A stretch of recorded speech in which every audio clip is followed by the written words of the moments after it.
तो जी हाँ दोस्तों, आपने थंबनेल पर बिल्कुल सही पढ़ा। अमेरिका द्वारा यूक्रेन को तगड़ा झटका दे दिया गया है। रशिया से अपना व्यापार पहले की तरह शुरू कर दिया गया है। डॉक्टर एस जयशंकर की दुनिया भर में महाजीत हुई है। और सबसे बड़ी बात कि वो यूक्रेन जो कि कल तक भारत को गालियां दे रहा था, भारत की धर्म, भारत की संस्कृति को मजाक बनाने की कोशिश कर रहा था, आज वो भारत के चरणों में गिरकर भारत से मदद की भीख मांग रहा है। क्योंकि ऑब्वियसली उसके जो मुंह बोले पिताजी हैं अमेरिका, वो अब रशिया के साथ अपनी साठगांठ कर चुके हैं। तो अल्टीमेटली आज से कुछ महीनों पहले ये फोटो बहुत वायरल हुई थी। नेटो का एक सम्मेलन था जहां पर जेलेंस्की को भी बुलाया गया था, लेकिन हम लोग देख पा रहे हैं कि भीड़ में भी वो अपने आप को अकेला महसूस कर रहे थे। और एक्सपर्ट्स का ये मानना था कि बिल्कुल जेलेंस्की का ऐसा ही हाल होगा, क्योंकि वो अपनी आंखों से न देखकर दूसरों की आंखों से समय देखने की कोशिश कर रहे हैं। अब दरअसल हम सभी जानते हैं कि रशिया का क्रूड ऑयल न बिक पाए, रशिया को भयंकर नुकसान हो, इस वजह से अमेरिका और उसके सहयोगी देशों द्वारा रशिया पर प्रतिबंध लगा दिए गए। प्राइस कैप भी इम्पोज कर दिया गया G7 की तरफ से रशियन क्रूड ऑयल के ऊपर। और स्पेशली अगर भारत की बात की जाए तो पिछले 2 सालों से डॉक्टर एस जयशंकर को हजारों बार अमेरिका और उसके सहयोगियों का सामना केवल इस बात के लिए करना पड़ा क्योंकि वो लोग हम पर दबाव बना रहे थे कि आप रशिया से क्रूड ऑयल मत खरीदिए। और हर बार डॉक्टर एस जयशंकर एक टीचर की भांति अमेरिका और उसके सहयोगी देशों को स्टूडेंट की तरह ट्रीट करते हुए डांट कर बैठा दिया करते थे। लेकिन अब खबर निकल कर आ रही है कि पूरे 17 महीनों के बाद अमेरिका द्वारा खुद रशिया से क्रूड ऑयल खरीद शुरू कर दी गई है। जी हाँ, और पहला ऑर्डर नवंबर मंथ में दे दिया गया है, जिसकी जानकारी अब पब्लिक डोमेन में आ रही है। रशिया की स्पुतनिक की रिपोर्ट के अनुसार अमेरिका ने $35 लाख का रशियन क्रूड ऑयल खरीदा है। इसी के साथ साथ बताया जा रहा है कि अमेरिका ने जो रशिया से तेल खरीदा था उसकी डिलीवरी भी हो चुकी है और वो तेल रशिया पहुंच चुका है। इसी के साथ साथ हम सभी लोग लगातार देख पा रहे हैं कि इजराइल हमास वॉर जब से शुरू हुआ है, अमेरिका डाइवर्ट हो गया है। इसी वजह से शुरुआत में ही मैंने आपको बता दिया था कि देखिए रशिया इजराइल हमास वॉर से बहुत ज्यादा खुश है और वो नहीं चाहेगा कि ये कॉन्फ्लिक्ट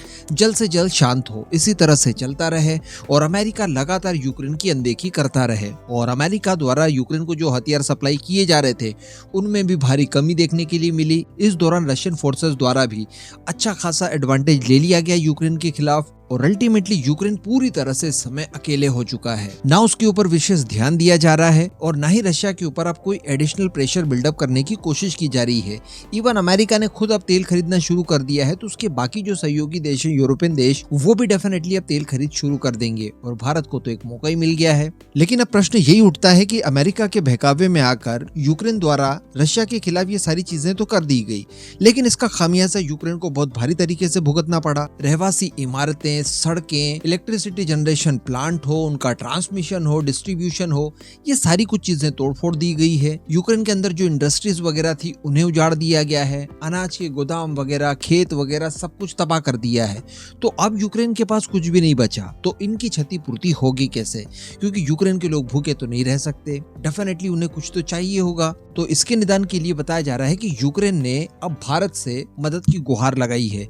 ये वही यूक्रेन है जो माता काली को लेकर उपहास करने की कोशिश करते हैं। भारत जो रशिया से क्रूड ऑयल खरीद रहा था, इसको लेकर भारत के खिलाफ अनाप शनाप बयानबाजियां की जाती है। यहाँ तक कहा जाता है कि भारत क्रूड ऑयल नहीं बल्कि यूक्रेनियन का खून खरीद रहा है रशिया से। जबकि इसी टाइम पीरियड के दौरान भारत द्वारा बड़ी मात्रा में मेडिकल एड हो, फूड एड हो, ये सारी कुछ चीजें यूक्रेन को भेजी जा रही थी। इन सब के बावजूद यूक्रेन द्वारा भारत के खिलाफ बहुत जहर उगला गया। लेकिन अब यूक्रेन ये चाहता है कि भारत उस क्षति की पूर्ति करे जो कि यूक्रेन के अंदर रशिया द्वारा पहुंचाई गई है। जो इनके बंदरगाह टूटे हैं, जो इनकी सड़कें वगैरह टूटी है और जो बाकी का इंफ्रास्ट्रक्चर इनका खत्म हुआ है, इसको अब भारत रिपेयर करे। अल्टीमेटली युद्ध की वजह से जो कुछ भी नुकसान हुआ है उन सभी के पुनर्निर्माण में भारत अपना योगदान दे। अब आप बताइए कि क्या भारत के टैक्स पेयर्स का पैसा उस देश के पुनर्निर्माण में खर्च करना चाहिए जो कि भारत के बारे में ही अनाप शनाप बातें कर रहा था, हमारे धर्म, हमारी संस्कृति के खिलाफ जहर उगलने की कोशिश कर रहा था और बिल्कुल वैसे ही काम कर रहा था जैसा कि एक दुश्मन कर सकता है। यूक्रेन दरअसल ये चाहता है कि भारत यूक्रेन को पुनर्निर्माण करने में मदद करे, इंफ्रास्ट्रक्चर वगैरह सुधार दे। इससे होगा ये कि विदेशी निवेशक